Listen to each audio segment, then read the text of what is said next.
Good evening everyone, कैसे हैं आप लोग। आज इस वीडियो में खासा इंपॉर्टेंट टॉपिक को एड्रेस करूंगा कि इलेक्शन के पहले कैसे ट्रेडिंग करें, किन बातों का ख्याल रखें, क्योंकि आप जानते हैं कि जनरल इलेक्शन अब 1-2 महीने ही रह गए हैं होने के लिए और ऐसे में वोलाटिलिटी काफ़ी बढ़ जाएगी। तो वो कौन से ऐसे खासे पॉइंट हैं जो हमें अपने दिमाग में रखने चाहिए as a trader. Otherwise election तो फिर 5 साल बाद आएगा, लेकिन हो सकता है अगर आपने डिसिप्लिन या रूल मैनेज नहीं किए, मेंटेन नहीं किए बाजार में, तो हो सकता है कि आप बाजार में दोबारा कभी वापस नहीं आ पाएंगे। तो इस वीडियो को पूरा देखिएगा। आप अगर इस चैनल पर नए हैं तो चैनल को सब्सक्राइब कीजिए, वीडियोस को लाइक एंड शेयर कीजिए और बेल आइकन को जरूर प्रेस कीजिए ताकि हमारे द्वारा पोस्ट किए गए वीडियोस के लेटेस्ट नोटिफिकेशंस आपके मोबाइल पे सबसे पहले पहुंच जाए। तो फ्रेंड्स, इलेक्शंस के बारे में जब भी बात होती है तो हमेशा ये डिस्कशन होना शुरू हो जाता है, क्योंकि बहुत सारे ऐसे लोग हैं जो प्रो बीजेपी होते हैं, कुछ लोग प्रो कांग्रेस वाले होते हैं, आम आदमी को भी सपोर्ट करते हैं। हर डिफरेंट पार्टी को फॉलो करने वाले लोग हैं और यही डेमोक्रेसी है।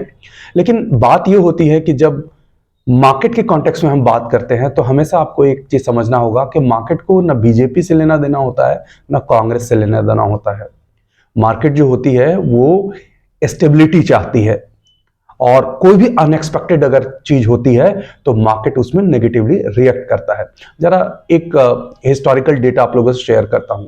99 टू 2003 जो था वो एनडीए की गवर्नमेंट थी, वाजपेयी जी प्राइम मिनिस्टर थे और मोर एंड लेस उनका जो कार्यकाल था वो ठीक ठाक रहा था। ऐसे में पूरी तरीके से यही उम्मीद लगाई गई थी कि सेम गवर्नमेंट ही कंटिन्यू होगी, लेकिन सडनली जो पूरा एक वेव था वो उनके अगेंस्ट गया और Sonia Gandhi as a leader Congress की बन करके नजर आई और यूपीए की सरकार बनी। अब मार्केट उसे एक्सपेक्ट कर ही नहीं रहा था, तो मार्केट का रिएक्शन क्या हुआ? नेगेटिव। मार्केट क्रैश कर गई। होता यह है कि मार्केट को कंटिन्यूटी पसंद है, मार्केट को स्टेबिलिटी पसंद है। तो सेम गवर्नमेंट अगर फिर से सत्ता में आती है तो ये बाजार के लिए अच्छा होता है। हाँ, अगर ऐसा है कि जो करंट गवर्नमेंट है उसमें बहुत सारे एलिगेशंस लग गए हैं और अनरेस्ट बहुत ज्यादा है कंट्री में, तो कई बार चेंजेस पॉजिटिव हो सकते हैं। लेकिन अगर ऐसा नहीं है तो कोई भी एक बड़ा मेजर चेंज बाजार जो है वो अवॉइड करेगा। तो बाजार जो है वो सेम गवर्नमेंट के लिए ट्राई करेगा। तो ट्रेड कैसे करना है वो जरा हम समझते हैं। तो पहली बात तो है कि आने वाले 1-2 महीना में मार्केट काफी वोलाटाइल रहेगा एक सर्टेन रेंज में।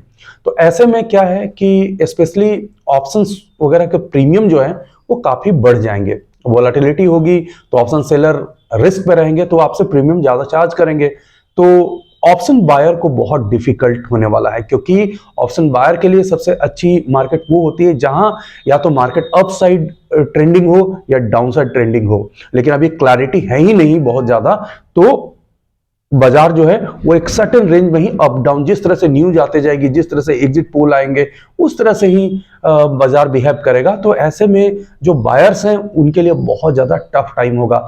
तो मेरा ये पहला सुझाव ये है कि अगर आप ऑप्शन बायर हैं तो या तो क्वांटिटी बहुत कम कर ले या शायद आप ऑप्शन ट्रेडिंग अभी अवॉइड कर ले।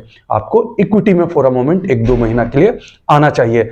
इलेक्शन के रिजल्ट आ जाएंगे तो बाजार या तो बड़ी तेजी से ऊपर जाएगा या बड़ी तेजी से नीचे आएगा, जो भी रिजल्ट होगा उसके हिसाब से।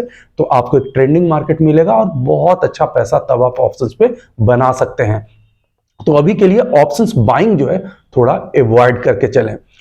दूसरा सबसे बड़ी बात यहां पे ये आएगी कि पोजीशन साइजिंग जो है वो बहुत ज्यादा इंपॉर्टेंट हो जाता है इलेक्शंस वाले ईयर में, इसलिए कि मार्केट किसी भी डायरेक्शन में कहीं पे भी जा सकती है।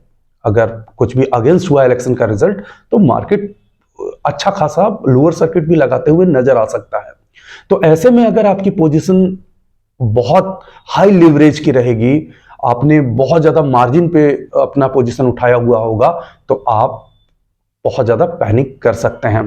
तो और ये वाली जो वोलेटिलिटी है वो सिर्फ इलेक्शन के दिन ही नहीं, अभी से ही ये शुरू हो जाएगी। जैसे जैसे कुछ ना कुछ न्यूज आते जाएंगे, सेंटिमेंट बिल्डअप होते जाएगा, वोलेटिलिटी आपको देखने को मिलेगी। जैसे आप बाजार में 1 लाख रुपए डाल करके ट्रेड करते हैं नॉर्मली, तो आपको अभी उसका 30-40% यानी 30-40 हजार रुपया रख करके ही ट्रेड करना चाहिए। अदरवाइज आप इस लेवल पे स्टक हो जाएंगे तो अगले कई साल आप निकल भी नहीं पाएंगे, याद रखिएगा। तो पहली बात है कि पोजीशन साइजिंग आपकी काफी कंट्रोल में होनी चाहिए। और दूसरा एक और बात है कि आप हो सकता है बीजेपी को पर्सनली बहुत सपोर्ट करते होंगे, हो सकता है आप कांग्रेस को सपोर्ट करते होंगे, तो उस इमोशंस के बेसिस पे आप ट्रेड प्लीज बेट मत कीजिएगा। आप रियलिटी के साथ और प्रैक्टिकल हो करके ही अपने ट्रेड्स लेकर के जाइएगा। लेट्स से अगर आपको लगता है कि आप कांग्रेस को सपोर्ट करते हैं और आप किसी भी तरीके से आप चाहते हैं कि कांग्रेस ही जीते, सरकार बनाए, और आपने उसी की जीत के लिए आपने बहुत हैवी पोजीशंस भी बना लिया है और कांग्रेस हार जाती है, तो आपको बहुत ज्यादा प्रॉब्लम होगा। और ये same apply with BJP as well कि आप बीजेपी के पूरी तरीके से सपोर्टर है और आपने पूरी तरीके से पैसा लगा दिया है और इन केस कुछ ऐसा अगेंस्ट में हुआ तो आप बहुत ज्यादा लॉस में हो जाएंगे। तो एक इमोशंस अपनी जगह है, सपोर्ट अपनी अलग जगह है, लेकिन प्रैक्टिकल होना बाजार में बहुत ज्यादा जरूरी है। तो प्रैक्टिकल होएंगे तो ही पैसा बनेगा और हम बचे रहेंगे। एक और सबसे इंपॉर्टेंट बात यह है कि मार्केट अपने हाईएस्ट लेवल पे ट्रेड कर रहा है, और जब भी बाजार हाईएस्ट लेवल पे ट्रेड करता है तो वहां पे एक डिफरेंट तरीके की वोलाटिलिटी नजर आ जाती है। जैसे कुछ दिन पहले हुआ था, निफ्टी 22,000 से भी 200 पॉइंट नीचे चला गया था, फिर उसी दिन 300 साढ़े 300 पॉइंट कवर भी कर गया। तो इस तरह का बाजार में ना बचना थोड़ा सा मुश्किल हो जाता है।